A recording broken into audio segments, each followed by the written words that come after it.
Olá a todos e a todas. No resumo de hoje, vamos falar do grande tema do momento, o dinheiro. Afinal, essa é a COP das finanças.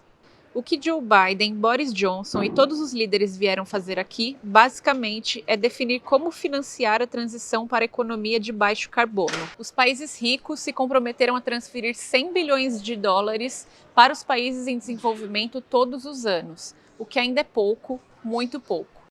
A verdade é que serão necessários trilhões de dólares para levar o mundo a uma condição de carbono zero. E o setor privado, onde entra nessa história? Bom, o mercado financeiro já está se mexendo. A verdade é que os investidores caíram na real quanto aos perigos das mudanças climáticas. O mercado financeiro vem se demonstrando cada vez mais interessado no que se refere à questão climática, à questão ESG, como uma metodologia de mitigação de risco especialmente, né?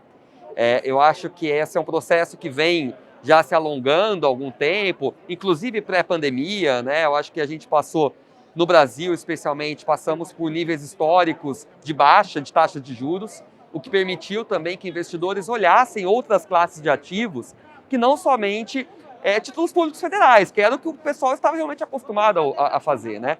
E essas outras classes de ativos permitem, claro, uma incorporação ESG, ou pelo menos uma análise ESG muito mais robusta, muito mais detalhada, muito mais bem avaliada, né? Bem endereçada. Então, eu acho que o mercado financeiro está numa jornada, entendeu sim que é um tema importantíssimo, que é um tema que se coloca a nível sistêmico, e a gente, claro, espera que isso continue, né? Para mim, a coisa mais importante que aconteceu hoje foi esse compromisso dos investidores com o desmatamento, né? E eu acho que esse compromisso ele marca uma mudança, uma virada de página para a forma como as instituições financeiras se relacionam com os temas da natureza e com as mudanças climáticas. Por um lado, eles se alinham pela primeira vez com um movimento grande de governos e reguladores, né?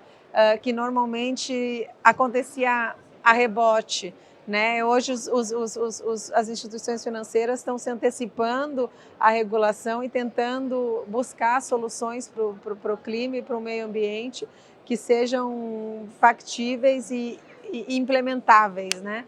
O que acontece o investidor ele precisa para ele poder gerenciar esse risco, qualquer risco que você vai gerenciar, você precisa de uma certa disponibilidade de dados. E precisou que os produtores, porque o desmatamento, 73% do desmatamento está conectado com a produção de commodities, que são cadeias assim extremamente complexas de você rastrear, de você entender, de você atuar. E precisou uma maturação dessas cadeias com relação à transparência de dados, a relação entre os elos dessa cadeia, a relação dessa cadeia com a sociedade civil que a circunda, né? Tivemos vários movimentos importantes de conscientização, o SOS Manifesto do Cerrado, o Grupo de Trabalho do Cerrado, a moratória na Amazônia, para que então existisse um arcabouço de dados para que o investidor conseguisse entender o tamanho desse problema e o potencial impacto se não fosse endereçado esse risco, né?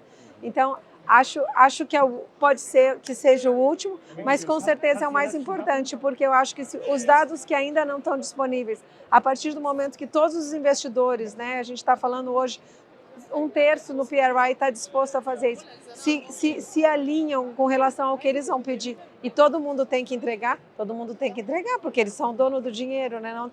Tem como hoje pensar em desenvolvimento, ou seja, bancos de desenvolvimento, sem colocar o aspecto ou os aspectos ambiental e social na conta? Ou seja, é possível ainda pensar em banco de desenvolvimento sem isso? Não, eu não acredito nesse modelo. Quer dizer, um banco de desenvolvimento do século XXI, ele precisa estar alinhado às necessidades e às emergências, inclusive climáticas, que nós vivemos hoje no mundo, né, e que obviamente tocam diretamente o nosso país. Portanto, há 3 agendas internacionais das quais o Brasil faz parte, né, todas as três, o Acordo de Paris, a Agenda 2030, que traz os Objetivos do Desenvolvimento Sustentável, e a Agenda de Ação de Addis Abeba, que traz todo o tema do financiamento ao desenvolvimento. Então, quanto mais estivermos alinhados com o compromisso que é do Brasil, mais conseguiremos ter a credibilidade para mobilizar recursos para a infraestrutura sustentável, para todos os temas ambientais e sociais que são relevantes para o nosso país. Bom, é isso. Essa já é a COP da ação e do financiamento. Depois dela, nada será como antes. E agora, vamos ao resumo das notícias. Bom, estamos chegando ao fim do dia aqui na COP. Como vocês podem ver, a sala de imprensa já está bem mais vazia, o pessoal está indo embora, estão recolhendo algumas cadeiras e poltronas ali, mas tivemos algumas notícias importantes aqui na COP hoje, não é mesmo, Marina? É isso mesmo. Uma das grandes notícias é que mais de 100 países se reuniram para combater o desmatamento. Foi anunciado um fundo de 19 bilhões de dólares. Legal. E teve outro grande acordo, que são 30 instituições financeiras que assinaram compromissos de colocar a pauta climática em suas estratégias de investimento, em seus ativos. Mais ou menos 8 trilhões e alguma coisa de dólares, é um grande anúncio. 8,7 trilhões de dólares, não é pouco dinheiro. E como a gente trouxe aqui no começo do nosso resumo, essa é a COP das finanças, só está se falando disso e realmente o clima aqui não é o que fazer, mas como fazer, quanto vai custar e como financiar. Bom, por hoje é só. Volta. Amanhã estaremos de volta aqui na COP26. Até lá. Até mais.